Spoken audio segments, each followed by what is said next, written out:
is skilled or destined to be an entrepreneur owning their own business and working for themselves? At all. You can't. Glamorizing being an entrepreneur. If I knew, God, I don't care how I don't care how, sometimes, God, don't be offended, I don't care how validated I felt from even God to do what I'm doing today. It was passion at first. And when the realities of running a business setting, I was so unprepared, I'm so unskilled to run a business. I'm not a natural business savvy person. I'm not ego, no offense, no bull. So it's not even in my blood naturally to, like hustle. So I had to pick up from where the, in quotes, fame and fortune, writing for things like Brother Naija for me was in quotes a good mistake. So I had to keep up, with their, and it's not as easy. I remember in church the other day, they're like, oh, so come and encourage everybody to be an entrepreneur. And everybody thought I had something cute to say. Do you know what I said? I said, if you don't know how to run a business, please go and apply for a job. Just go and apply for nobody. Not everybody is destined to be an entrepreneur. But hey, we'll sit down here, all successful entrepreneurs, to now tell other people not to be entrepreneurs. They'll say people you don't want the best for us. But that's the truth. It's very hard. No, but the thing very about hard. It is, most people think it's just simple. You actually make most of the money. But you actually being a boss, you have to work for people. Like as in most of my staff must get paid at the end of the month. Mm-hmm. Me, if I make money, I don't make money, I might not pay myself.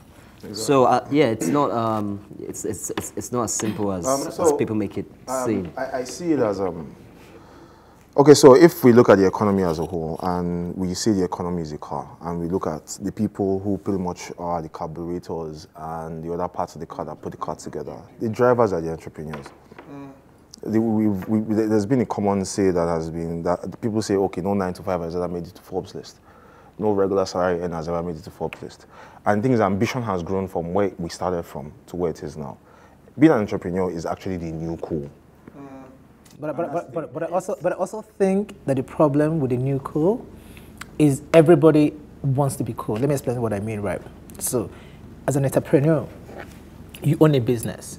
Every person who works for you now feels like they're doing the same 9 to 5 that you are avoiding not doing, right? So everybody wants to be rich overnight. So you hardly find people who want to do something for long. So being cool is cool, but being cool is also part of the problems that we have now. Now, some people, I'm one of those people who think you should actually get a proper 9 to 5, not decide what is good for you. And that's that structure you need. Exactly. Structure is important. Structure is important. So you need to know how to respond to proper emails. You need to know when to copy people. You need to also know the rights of copying people so that you don't just put names. This whole thing you learn. So you don't just CC people like, CC someone who is like a junior manager, then not put somebody who is a senior manager. Like you need to learn this whole basic thing, close up emails, write professional letters, not decide reports, not decide what you want to do. So, but the thing is, like, I like that everybody wants to be cool, but the problem is every single person cannot be cool. I think another thing I'd like to add to that, when we're talking about, let's say the Forbes list, right? Nobody sees the journey.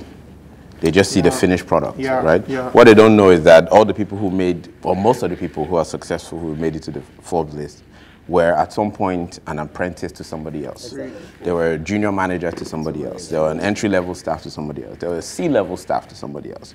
So people presume now that immediately you're able to perhaps walk on your two feet and have some kind of like Instagram page. Yes, that you're ready for entrepreneurship. Entrepreneurship can happen. Business card. That's it. Entrepreneurship can start at 60 years old. It can actually start at 80 years old if you're healthy and you understand what I mean. But people presume that entrepreneurship has to start immediately you have. Well, can I play devil's advocate here? A few of us on this table, we are cool. We look cool. Point fingers. Don't say okay. No. A few of us. I would say Richard Noble and I'll say Richard Noble for example. I remember back in the before maybe there was Instagram, there were blogs and the slush party. I wanted to go. No. I wasn't as cool enough to now. That's slush party they get everybody. Yeah, but the point is, some of us have sold cool. Let's let's also admit it, we've caused the problem too for some people, maybe. We've sold it, okay. Okay. Wait, what's that code that we're selling? I don't understand. No. It's not like Noble. Self-made is the word. Okay, look at, first of all, everybody now thinks that, you know, they have to, they don't even know why they want to be an entrepreneur. They don't know that they are coming to solve a problem. They don't know they are coming to add value. These guys, maybe, I knew Noble when he was doing like his delivery services and other of his businesses, but some other things came up like the fashion and other stuff, and he saw an opportunity, and as an Igbo man, he dived it, you know. But the point is, some people are just looking at Instagram's social media, like, you know, Dido has said as well, that some people don't remember when, you know, Noble was hustling back in the day. All they are seeing is... In essence, you're saying the new generation, they are impatient. Yes. Yeah. Exactly. And I cannot blame that solely or majorly on social media. And let me tell you why I think that. Like when he was saying about my story. Listen, man, I came to Lagos in 2005. From where? Nigeria. Yes, on a North bus. I grew up in Aba. I'm getting you. I'm a When did you proper. go to Nigeria? Yeah, that was my first job. Time, Yes. That's why I mentioned it. So a lot of Why people. are you working at Call center. That's what I'm saying. So maybe people should listen to my story. No, it's the truth. So you started Yes. So I served in Gombe. So I grew up in Aba. I'm the first son. My father has, like when people say people are rich. So I was supposed to take over my father's business, but I didn't because my father had money, but my father didn't have the sort of influence I thought he should have with the kind of wealth that he had. So I served in Gombe State. And I'm from Gombe. I came to Lagos to write a test for Virgin Nigeria in 2005. I passed. And I went home and I told my dad, and he said he wasn't going to support me moving to Lagos. So I took a night bus, Ife Snatch, I can never forget, for my first interview. And I go to the park. I didn't know anybody because my dad asked me not to stay with my cousins. I had my bath at the park. Like, you know how you carry a bag and enter to have your bath, you come back with a suit. They have coffee. It's the truth, because I had to change in there. Superman. So I had to change in there. It's the truth. So my first interview was at a hotel. And I entered the elevator and I rode all the way up. Like they had a room and we entered. So after speaking, like, you know, and they told me, oh, they've employed me. My annual salary was 900K annual. I didn't say monthly. Yeah. And I was supposed to work in the call center. I called my dad, and he said he could pay me 1.5 every month. I didn't have to take a job that paid me close to $1 million at the end of the year. Right. So I didn't have a place to stay. So I called my friend OGB and asked me if I could stay with him. We're like, no, but I can stay with his girlfriend. So I moved to his girlfriend's house in Bagada. Not a good friend. No, no, but maybe I'm the good friend there. I moved to his girlfriend's house in Bagada. They're married now, Chinwe and UK. There's two sisters. They had 2 rooms, and I was sleeping in the living room. So what used to happen, like when they go to bed, I put my thing on the floor and I sleep. And before they wake up in the morning, I pack everything off. So I lived in the house for like almost 3 months. I was going from there to Virgin Nigeria office at Legale You're in there, right? So I was at the call center, and I did when I mean call center, I don't mean like, it used to be like, good afternoon, Virgin Nigeria, Noble speaking, how may I help? You can say, you know, I want to go to book a ticket to Abuja or Lagos. I put all the details and say, please, can you write there the reference number? That was my job. So when it was about 9 months after, while I was in Virgin, and I used to do the gigs on the side when people want to have their birthdays, I put things together. So I was doing that. So when it was about first year anniversary, so Dr. Yumio Shindero now asked who could work on that. So people say you should let Noble work on the first anniversary. So I worked on that project, and it happened on a Saturday. I came to work on a Monday, and I didn't have my desk at the call center. I had been moved to marketing. And before then, I was trying to get into marketing, but it wasn't right. But I did something, and they were impressed. And the management said, this guy deserved to be moved. So I met you in marketing. Yeah, he met me. So when he met me in marketing, so I was working in marketing under Unapridi. She was my manager. Yeah. But she believed so much in me. So I would be like, Una, she'd be like, oh, no blows. If you think this is the right thing, do it. So I started the Virgin Nigeria event and sponsorship department. And I wrote like a couple of things to say, oh, people will give them free ticket, but they pay the taxes. So I tried to put the whole lot. Yes. so for me, so I was an Aba boy. I still have my Igbo accent. I was an Aba boy. I didn't think I was even good enough. Because I moved to Lagos, I was in a call center, but I was like, you know, I wasn't the cool kid then.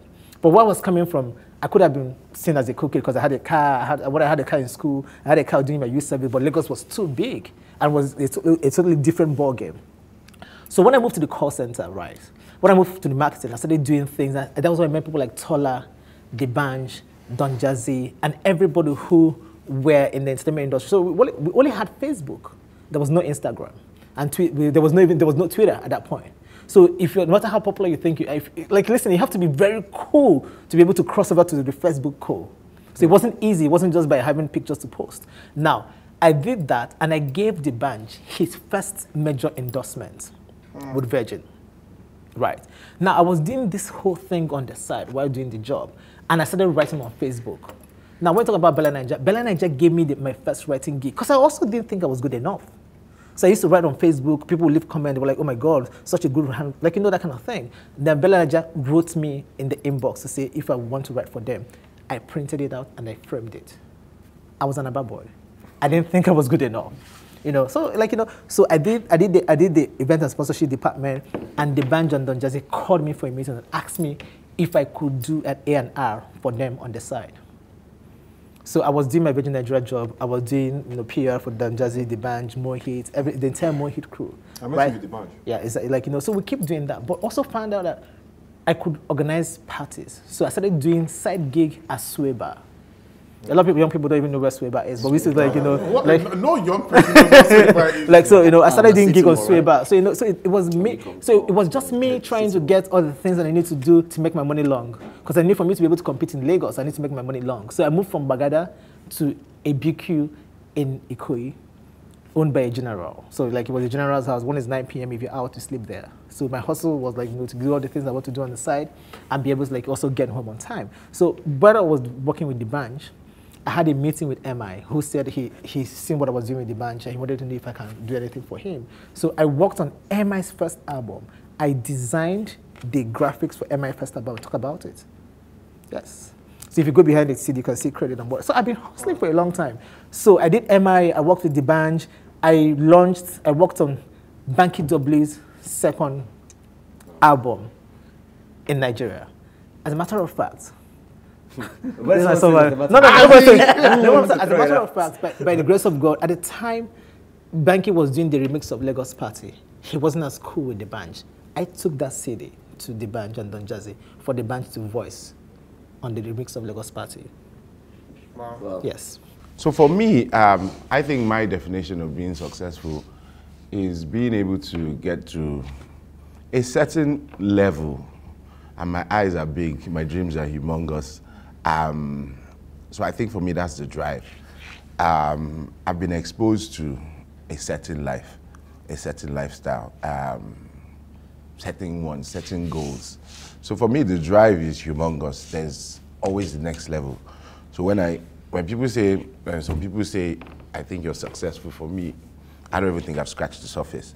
I think I am still, trying to get to that level where I'm aspiring to be. So I think that is what drives me. That's why I moved from, starting one business, getting it rolling, is moving, I'm on to the next. There's a hunger, there's a drive, there's a... Can we all agree that as an entrepreneur or as a successful entrepreneur, you always feel as an underachiever? Yeah. Yeah. It might not be like always. No, always. And the thing is, people look at you at a certain light, but you don't look at yourself in that way. I totally agree. People look at you like, man, what you have, if I have it. And in your mind, you're like, I've not even started. Yeah. and I think that's actually, yes, yeah. And I think that's a common thing for every single entrepreneur. A lot of us who I believe are successful tend to say to ourselves, we haven't done anything. I think it's a forever... No, but Like you saw, for instance, you saw Noble as cool, or you saw me as cool. To me, at that point, you saw us as cool. We're not anything. I totally agree. Even now, bro, I will tell you point blank. So do you say it's a lot of packaging involved? No. Okay, so I think for me, it's more of the society being asleep. So the few people, I'll tell you now. I think we live in a society where a lot of people are not, I think a lot of people are lazy. I think a lot of people don't want to put in work. Nobody wants to work under anybody and do a normal 9 to 5 and go through that process of 5 to 6 years of, and go through that process of, but they actually don't want to work. Yeah, so even back in the day, our parents would say, even if there was no school, you have to go and do boy for apprentice work. As a tailor, It was 9 years, actually. if you don't, then you can't get it. I don't want to discount... I don't want to discount people acknowledging, someone else's entrepreneur status or someone else's success, right? Because to me, it's it's like sometimes when you don't see it, people feel the momentum. Yeah. You understand what I mean? So it's like you're driving a super fast car, right? Before the car gets to where they can hear the sound coming. You understand what I'm saying? And even sometimes when you're in the car, you can't even tell how fast the car is going, you know, until you're standing on the side of the road. Maybe on another day, you're standing on the side of the road and you see a car going faster than you even, or sorry, slower than you typically drive every day. And you're like, ah, man, is that how fast that car is going? Then that must mean, you know, when I'm flying faster than that. You understand what I'm saying? So it's important, and I think it's timely that people feel like the momentum of your, let's call it your success or your impending success, because it's what motivates people. Because think about it, if everybody felt like we feel, nobody would do this. So like every morning when you wake up, like I know how I wake up every morning, right? There's like one thing that I say to people, that you need to start giving yourself credits. Most of us want to start from 0 to 10. You know, just want to jump from 0 to 10, but you don't see that you've gone from 0 to 1. Yeah. So your mindset is still on 0. Yeah. So you'll go from 0 to 1 to 2, but you're on 4. Well, but because you want to jump to 10, I think it's a good thing that you actually still feel that you're on 0. No. Why? Is because your mindset is still on 0. So you actually don't see that you've gone to 4. Then look for how to go to 5. 10 you wanted to go to now. But you can't fly now. I think one of the things we also need to address is failures. Because everybody thinks you just wake up and you just start this business and it just clicks. I mean, I think the failing part is very essential to get into the results of success. Because if you don't fail, you don't learn anything. I'll give you an example. TV show that just released, The Island. I mean, we've shot the show probably like 2-3 times. I could have easily said, you know, I'm not doing it again, because I think the ambition at the time it was conceived was ahead of his time.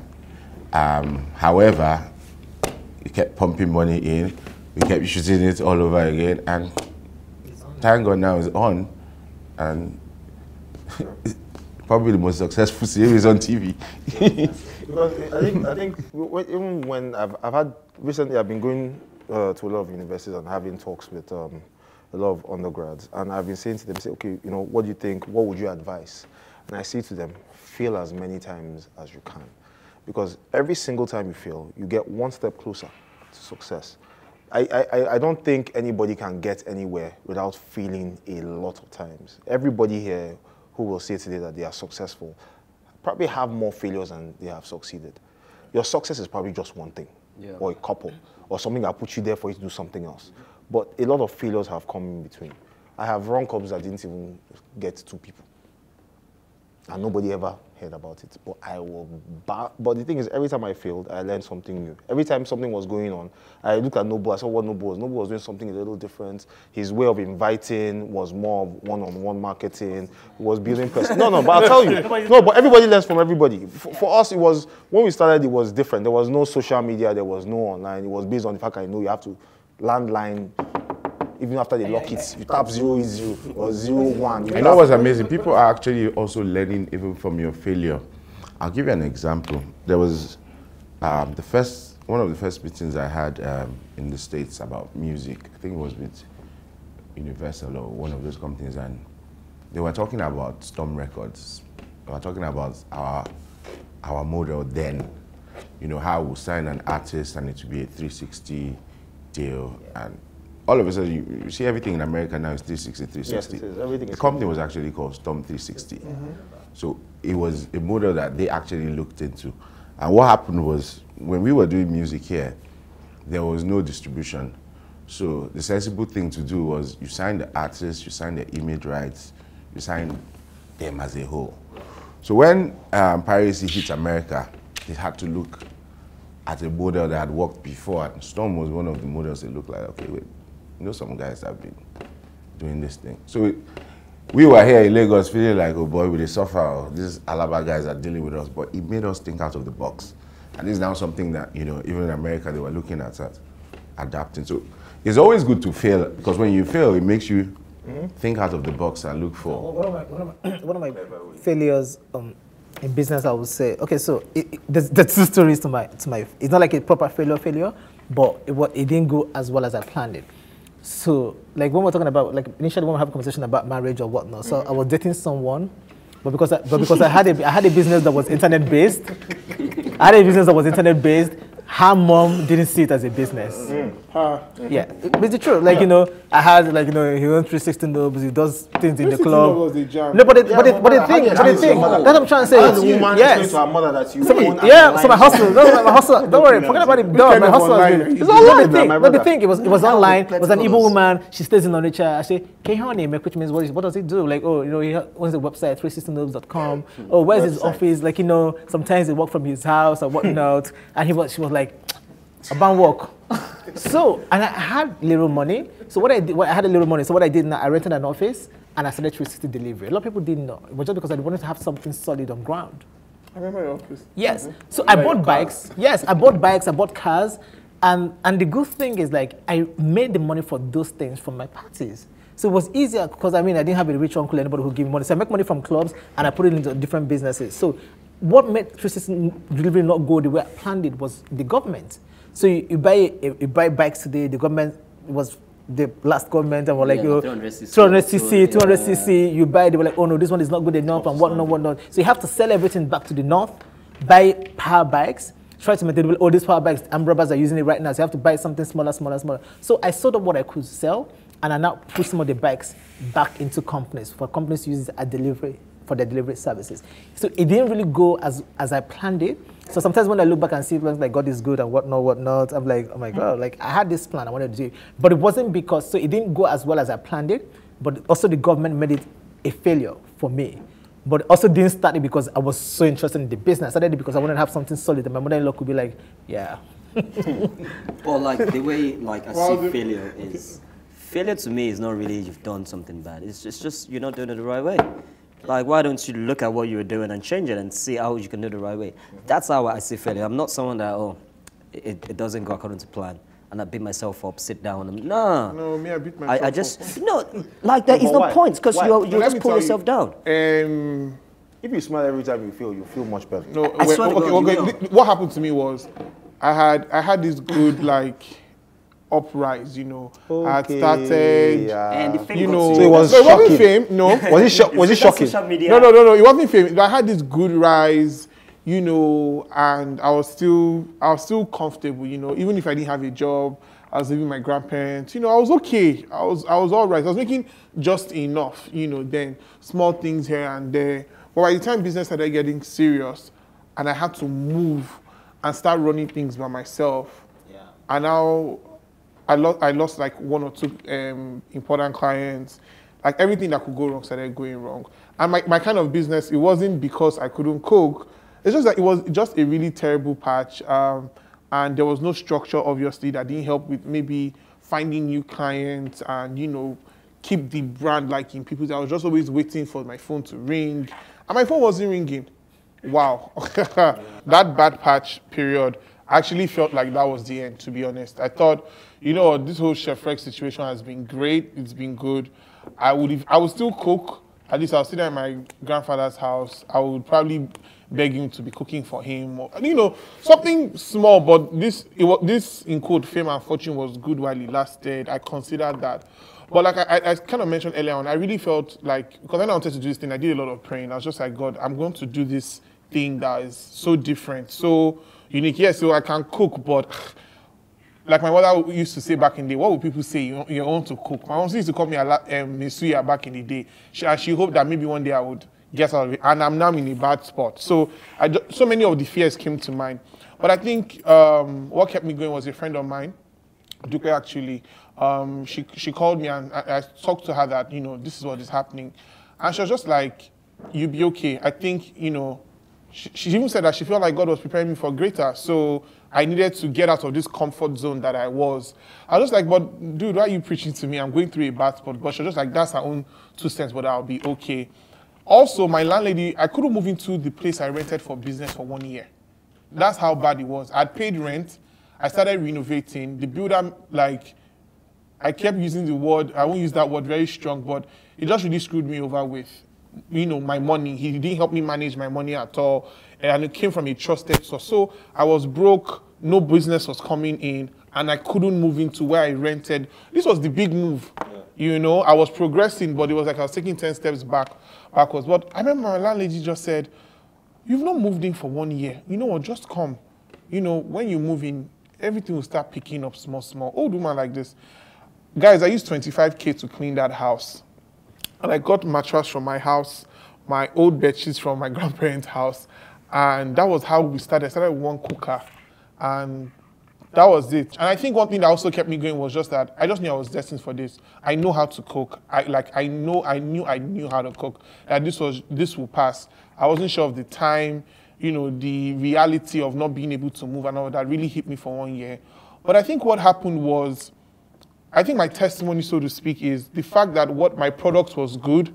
Eventually, one person remembered, then another person remembered, then everything just started coming together, and my phone started ringing again. I mean, Emirates is calling me. Passion. The passion also drove you. Yeah, my passion drove me. My passion kept me because that's the only thing I knew how to do. That's the thing. Sorry. So when you start something, especially as an entrepreneur, it has to do a lot with what you love doing, and that's what actually gets me through when it gets really hard. The fact that when I started it was almost impossible. It wasn't something anybody could be proud of. It wasn't anything anybody could say, "Oh, you're doing this." I got turned down plenty times for marriage because what you do is, yeah. And the thing is, I will. Hold on, sorry. Sorry to interrupt. Why didn't the person who turned you down? The person or the parents? Every single parent turned me down. But didn't they see you as someone that was blown? Like no, but see, they were not online. Back in the day, there were 3 major jobs: either a lawyer, engineer, or doctor. I have an office. And that's the end. An office. Yeah. But due to obviously transition and evolution, didn't you try to explain? It doesn't work that way, bro. It wasn't about money. It was about security, long term. If I want my daughter to marry somebody, it's based on I'm sure that this guy's money was going to be long. Yeah. Back in the days, based on clubs, 2 years, 1 year they shut down. Now we're having 4 or 5 years, and that's the thing. About the girls that come to the club exactly every night. So and they expect you to just be. But the thing I grew into understanding was nightlife gave me a red curtain, and that pretty much gave me the ability to have a grand entrance. There's a contrast between who I am and what I do. We're 2 very different people, very, very different people. I try to make people see that even nightlife as a business, even I'm sure when you came into there's a lot of stuff going on behind. There are partnerships, there are deals, there are a lot of things that go through it. And if you don't know what you should know, you will lose out. People will use you. We live in a society where everybody tries to use everybody. And I'm very okay with that. But this is the thing. If you don't have passion for what you do, when it gets hard, my brother, they say lizard will fall from a rock tree will land. If he look left, look right, nobody heal him. He go heal himself. My brother. He go heal himself. My brother, at some point, when there was nobody, I looked back and I said, nah, I've done this for 15 years. I remember that one time when you managed that club, that your friends came, bought drinks on credit, didn't want to pay you back. You had a problem with the owner. No, you had a problem with the owner, so you had to end the contract. Yeah. I've had people accuse me of things that I have never done, but it's very easy to pop black paint on me. Because you're a club owner. Yes, because I am that person who does all the dirty work, and that's what. But I would say to anybody, any venue really cannot be the attitude of anybody inside any venue, any place where a lot of people are gathering cannot be determined by the owner. Even in church, people go there and they carry the choir mistresses and some things they happen.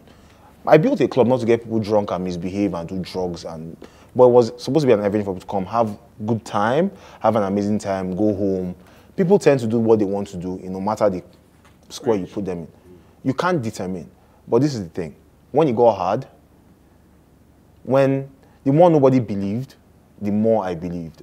And I said to you just before we started this conversation that I sold my car. It's for a bigger dream in terms of how I see nightlife evolving. Because that is exactly what we're all going through. Everybody here is trying to evolve. Yeah. We've gone through this is pretty much the information stage of life, because we've gone through real estate. There was the oil boom. Now, if you're not online, if you're not into tech, that is where your dream will end. At some point, you go archaic. And a lot of people are still working on old modules in nightlife. People are still doing the same one-on-one, credit here, credit there. But I have realized that the ability for me to have my business on a level where I know what my average is, by avoiding a lot of people who will call, because people will call you and they're coming to your place, people want to owe you. So you can make 30 million naira in one night and end up with 7 million naira in cash and POS. And the remaining money is in credit. But to a lot of outsiders, it looks like, man, those people are cashing out. Then you spend another 2 months chasing that 50 million. You're pretty much working for money you've already made. And that stuff can kill you. But if you understand... Because you have your... Yes. Suppliers. Yes. Because if I make 4 million today and I buy drinks tomorrow, it becomes 12 million by next weekend. But you hold that money down for donkey, so whenever you feel like... You make a lot of money. 4 million becomes 12 million. Yes. We sell our profit... No, our profit, our profit margins are 300%. I'm sure my tax is probably higher than yours. Oh. But that's the truth. I didn't think about that part. Yeah, but that's the thing. I do consumption tax. I do LIRS. The tax that hits me is you don't even want to understand. Yeah. And once one person comes from Lagos State, it's like they send text messages around. I don't go, you don't pay. Hammer. So they come back to back. Yeah. But I have seen the transition from when nightlife was about gate fee to no gate fee, to ambience lights, to major moving head, to what it is about to become. And that's the thing. Everybody, nightlife has gotten to a flat line. We all pretty much do all the same thing. But there is something coming. And that's what pretty much I sold my car for, is the change for nightlife. For me to say I'm going to sell my car is because I know exactly what I'm about to provide. And if that change doesn't come, we will remain this way for a very long time. And like, so when earlier on we were discussing about when you're doing something and you find out that, like, you go out every night, you put in this so much time, you got with money. But as you get older, you look at things different. Like, we'll have a conversation where I'd be like, marriage changed me in that aspect where, I look back and I go like, I'd love to do slush every month, but I have a wife, I have a daughter, and I don't really want to be out every night. I don't really want to be out trying to convince you why you shouldn't go to see 1089, escape or whatnot to come do something with me. And so some days when people come and say, hey, Nobu, let's discuss, like, when 1089 opened up, Larry called me for a meeting and like I sat down on the table and I'm like, listen, I haven't done this in probably a couple of years. I don't think I want to get back into doing this anymore because it's more, I am at the point where he is right now. I'm at the point where I want to make stressless money. I'm at the point when I want to sleep on Friday. I don't want to be the person at the door anymore, trying to make you get the comfortable table, trying to make you get the drink that you want to get. Do you get what I'm trying to say? Exactly. I want to be like, like we went on Saturday, and what we did on Saturday was we'll go to the club, we're like, it's not parking. We'll drive, it's not parking. We'll drive, and we ended up in his house.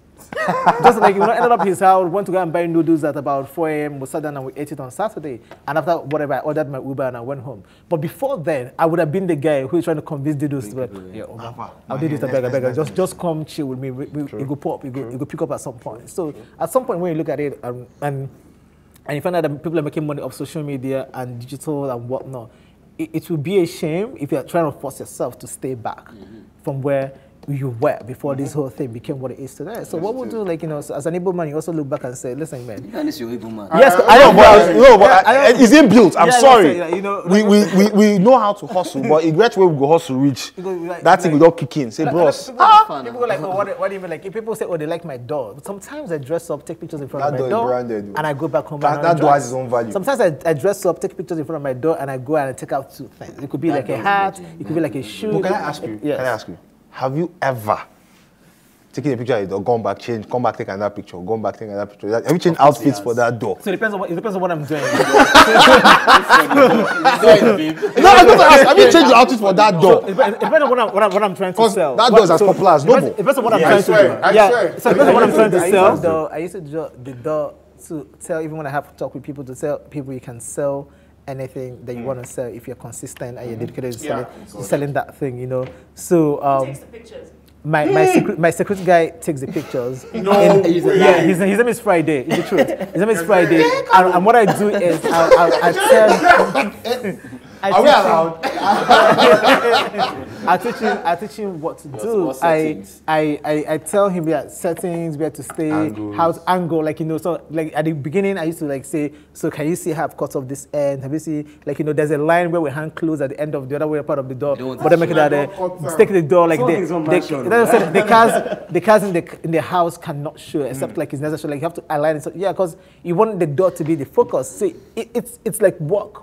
Like, you know, the first time I came here, what I was doing. Please, why that door? I want to know why that door. Because the thing is, I'm also one person who, like, when I say, like, we've done a whole lot of things, we've done clubbing, we've done this whole thing. So I am now trying to see if I can have a personal life that a lot of people don't have to know. Like when my wife was pregnant, people didn't know she was pregnant. When we had a baby, people haven't. I don't think there's anybody who has seen a picture of my baby.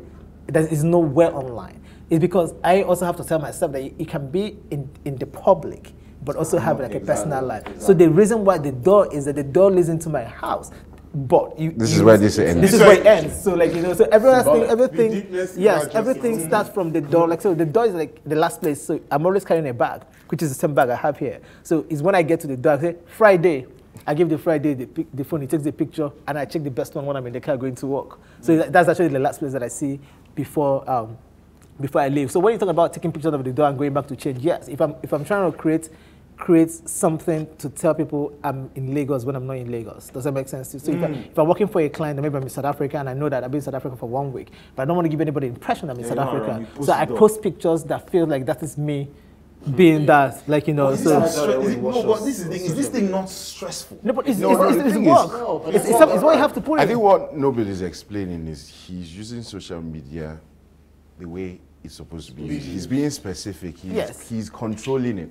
Yes. So every day, sometimes I woke up and say, like, the other day I was asking people, are you in New York? Do you want to bring a camera for me? People are wondering if this camera is so important. But the camera is important to me because I also want to scale up my pictures. I also want to change a couple of things. I also want to be able to. So it is a business for me. So like people go like, oh yeah, the likes. It's not about the likes. It's about the engagement. It's about me being able to go to my client to say, listen, this is so. My impression is like over 1 million every week, and that's what I try to keep. Right. And that's what you sell. And that's why I sell. Now, but I also know the kind of pictures that get the best likes. As a matter of fact, most pictures with my wife, a lot of people are interested in that. But I don't also want to use my wife to scale up what I can do. So I only post pictures. Yes, yeah. So people like relations. Nigerians like together. They like personal stuff. Exactly. So it gets a lot. So it gets a lot of likes. So, but I can't even post that unless we've been to something and it's a function. So I can't not just be in front of it because I want to get likes. And also people like babies as well. So I try as much as possible. And it's the truth. If I want to get likes, I just post pictures of my babies every day. My baby every day. Do you get? But you have baby every day. But the thing is, like, you need to be able to tell. Like, I used to ask people to say, I never watched like keeping what the Kardashians and see them going to the office. So what they've done is they've mastered the same social media some of us are using here to play.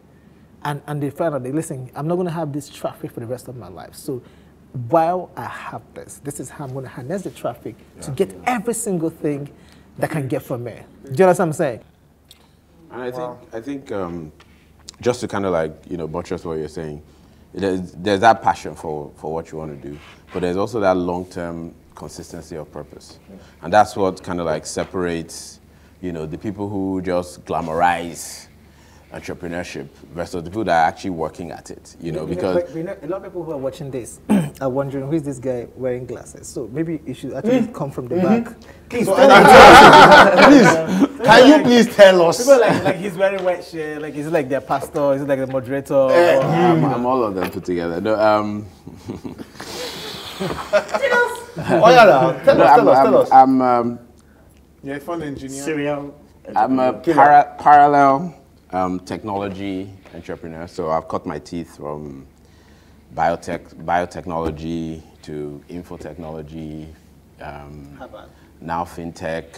That's financial back in tech, right? Yes. Financial tech. Okay, so we developed a novel drug for HIV, hepatitis C. Basically, it was a platform drug. It was new technology, drug discovery, and everything else.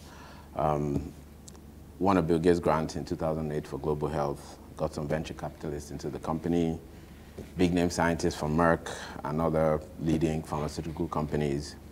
Sold the company to Johnson & Johnson in 2015 for $600 million.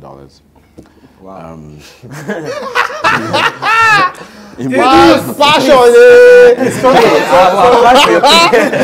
Passion. So that the thing is, you know, entrepreneurship. Oh, this guy.